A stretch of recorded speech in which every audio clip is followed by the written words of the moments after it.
Good morning, good afternoon, everybody. I know it might be morning for some, maybe not, but just happy to be here today and kick off this webinar about the Feral Swine Eradication Pilot Program, which is a joint program between NRCS and Animal and Plant Health Inspection Service, or what we know as APHIS. It's a collaborative and coordinated effort between the two agencies, and we've been doing this for several years now. The purpose of the program is to respond to the threat feral swine poses to agriculture, to native ecosystems, and humans and animals' health. NRCS and APHIS have identified 32 pilot projects across 14 states, and we're seeking partners to help deliver the assistance to landowners for these pilot projects. Currently, we have 35 million available for this funding of opportunity that we're going to learn more today. And for that, I'll turn it back to Lacey so we can learn what this NFO is for. Thanks, Lacey. All right, thank you very much, Astrid. So that was Astrid Martinez, who is the Deputy Chief for Programs for NRCS. And this NOFO has been a tremendous effort to get across the finish line to be published. So we do want to take a moment to recognize the whole suite of people who helped us get where we are today. So I also want to give a thank you to Martin Lowenfish, the branch chief for the area-wide planning branch at NRCS, Dana Cole, who is over at the Animal and Plant Health Inspection Service, or APHIS, who is the coordinator for the National Feral Swine Damage Management Program, and Michael Marlowe, who is the Assistant Program Manager of the National Feral Swine Damage Management Program at APHIS. And of course, a big thanks to all the Grants and Agreements Division folks. We have Jennifer Sweeney, Crystal Catlett, and Sarah Trumbull, who helped us navigate writing the Notice of Funding Opportunity, getting it published, and will be helping to answer questions you all may have. Not listed here, but also vital to the implementation of this program and the pilot projects are the NRCS and APHIS state staff who work together to identify pilot projects on the local level for this program.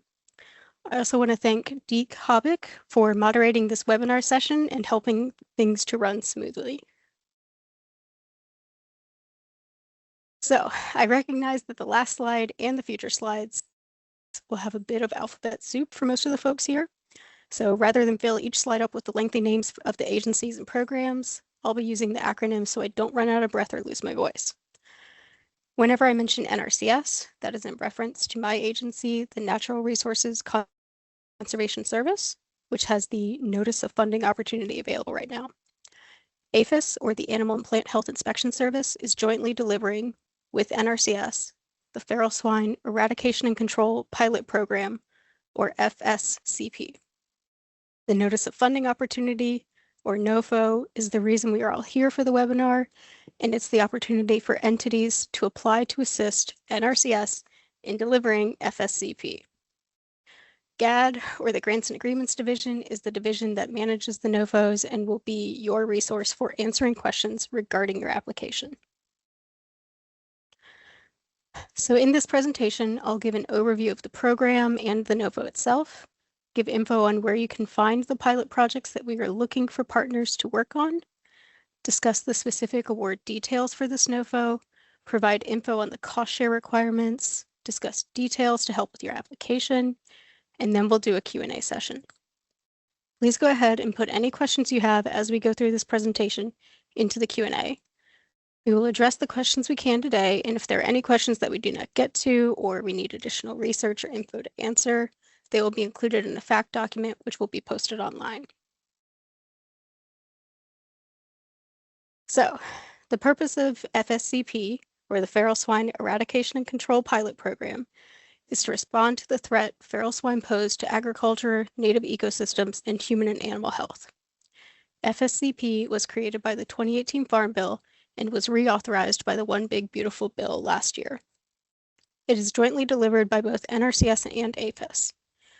As such, the pilot projects that we are looking for potential partners for in this NOFO will consist broadly of 3 coordinated components. Number 1, feral swine removal by APHIS.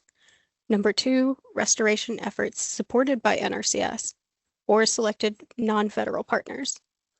And 3, assistance to producers for feral swine control provided through grants with non-federal partners. So as I mentioned before, this is a joint program and a collaborative and coordinated effort between APHIS, NRCS, and the partners that will be selected through this NOFO process. It is a requirement of this program that APHIS maintains operational control of all feral swine management activities, like trapping. No removal or management activities are to be done without APHIS knowledge or approval. So speaking of the pilot projects, there are 14 states with proposed pilot projects in this NOFO. Those 14 states are Alabama, Arkansas, California, Florida, Georgia, Hawaii, Louisiana, Mississippi, Missouri, North Carolina, Oklahoma, South Carolina, Tennessee, and Texas. At this time, we only expect to work in those states and for the proposed pilot projects. The final selected pilot projects will depend on NRCS finding partners through this NOFO to help deliver assistance to landowners and the available funding.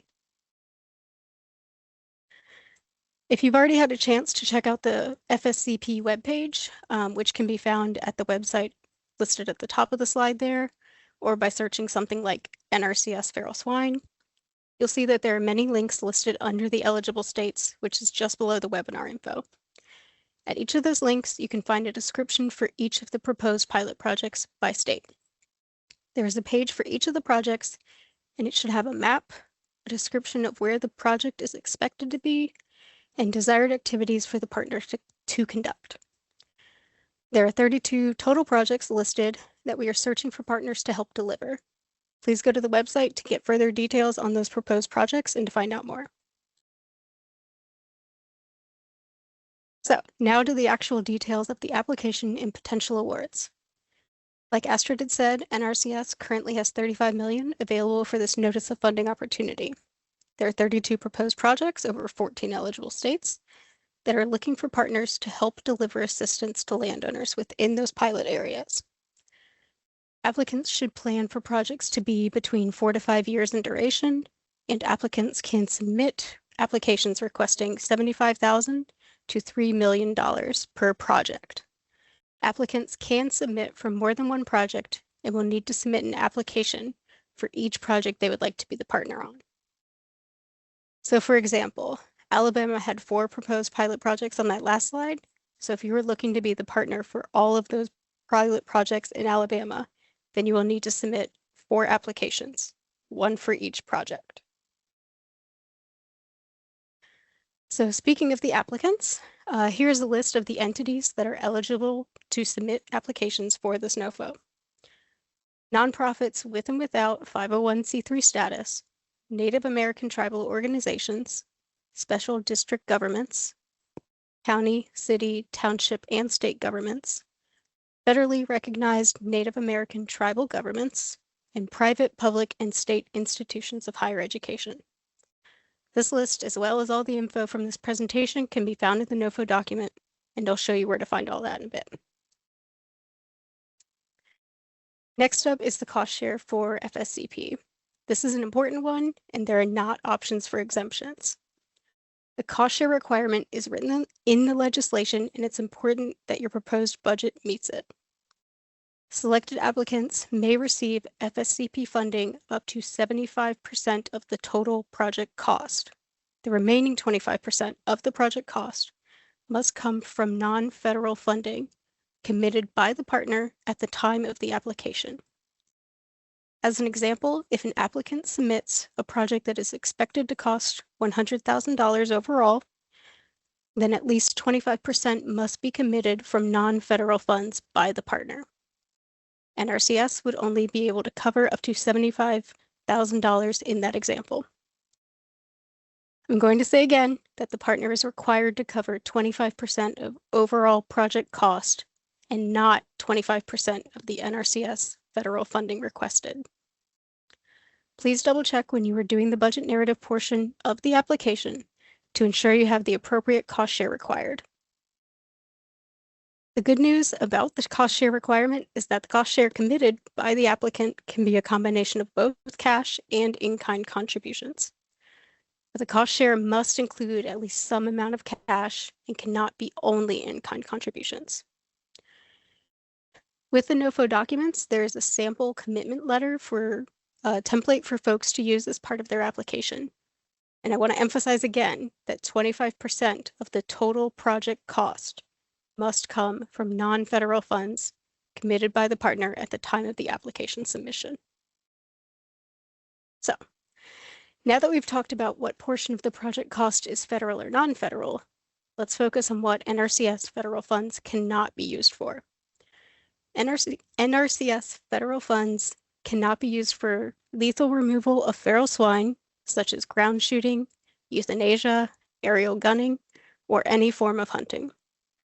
Funds cannot be used for unmanned aircraft systems, also known as drones, snares, cable, restraints, foothold traps, frightening devices, immobilization techniques, repellents, relocation of feral swine, reproductive inhibitors, toxicants, or anything that has been identified by your state or local laws and regulations as being a prohibited technique or practice.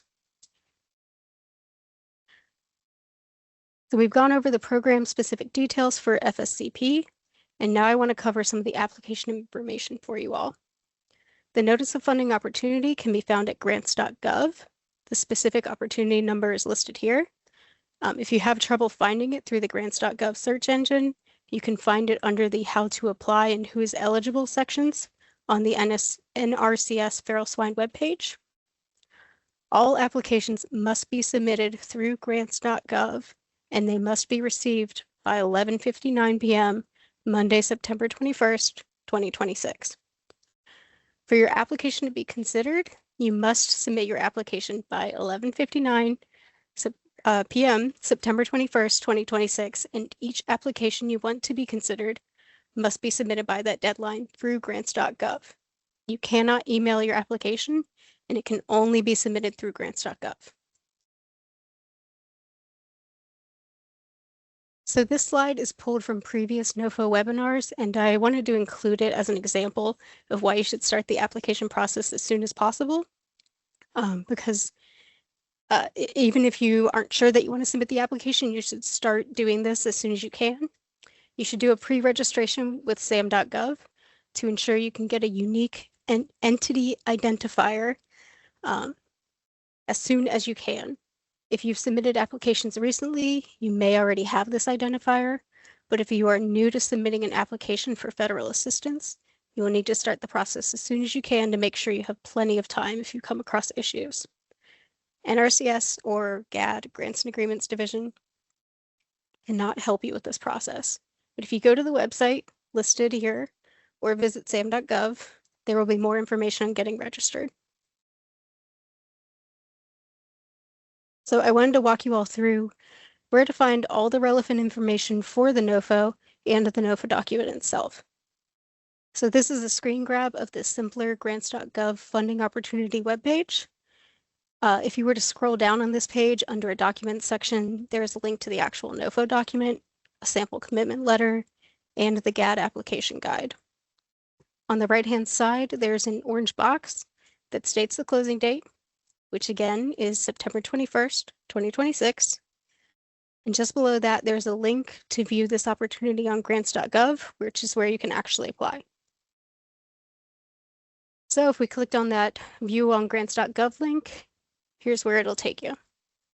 This page has much of the same info that's available on the last page, but it has the link to the actual start of the application. The right-hand side of this webpage has two red buttons, Apply and Subscribe. To start your application, you'll click on the Apply button. If you have any questions or issues when you are working on your application or dealing with grants.gov, you'll need to contact the grants.gov folks. If you have issues, you can send an email to support@grants.gov to receive assistance. All right, now that you've seen where to go for the actual application portion, I did want to point out on this page has all the necessary documents. If you click on the Related Documents tab, it will take you to a table with 2 zip files. The first is the actual NOFO announcement, which will have the information discussed here today, as well as information on what should be included in your application and the evaluation criteria. I highly recommend downloading and reading through the whole thing. It's important for all potential applicants to carefully review the NOFO to ensure the submitted proposal includes all the required information. There's also a sample commitment letter if you would like a template or example regarding committing the non-federal cost share portion of your project. The other zip file is the application guide put together by GAD. It has information on how to complete all the necessary forms, and I definitely recommend reading through that for guidance on completing the forms and necessary documents. And I'm sure there will be questions regarding what you actually need to submit with your application. You can find a list of all the relevant documents in a table on page 10 of the NOFO itself. For more info on the documents, you'll need info on how to properly fill out the forms. You should reference the application guide put together by GAD and the Business Center. It will have helpful info like what should be included in your project abstract versus the project narrative, as well as where you'll need to enter that unique entity identifier you received when you registered with sam.gov. Okay, and just a little bit more information left before we go to the Q&A portion. Projects should plan for a December 2026 start date. The actual start date may vary a bit depending on how long the selection process takes, and then how long it takes to get the grants themselves in place after selection. But folks should plan to start the project sometime in December 2026. I've already mentioned the website a couple times, but I've listed it again here if you'd like to visit it. If you have any questions about the NOFO, you can contact Sarah Trumbull, who is with the Grants and Agreements Division and will handle all the questions. For any questions that we can't get to today because of time or we need to dig deeper to get an answer, we will put up a fact document which will be available on the website for folks to reference. We do plan to have another webinar planned for August 20th, but it will cover hopefully the same information. We don't expect it to cover different information, so there's no need to attend both unless you'd like a refresher or just want to see it again.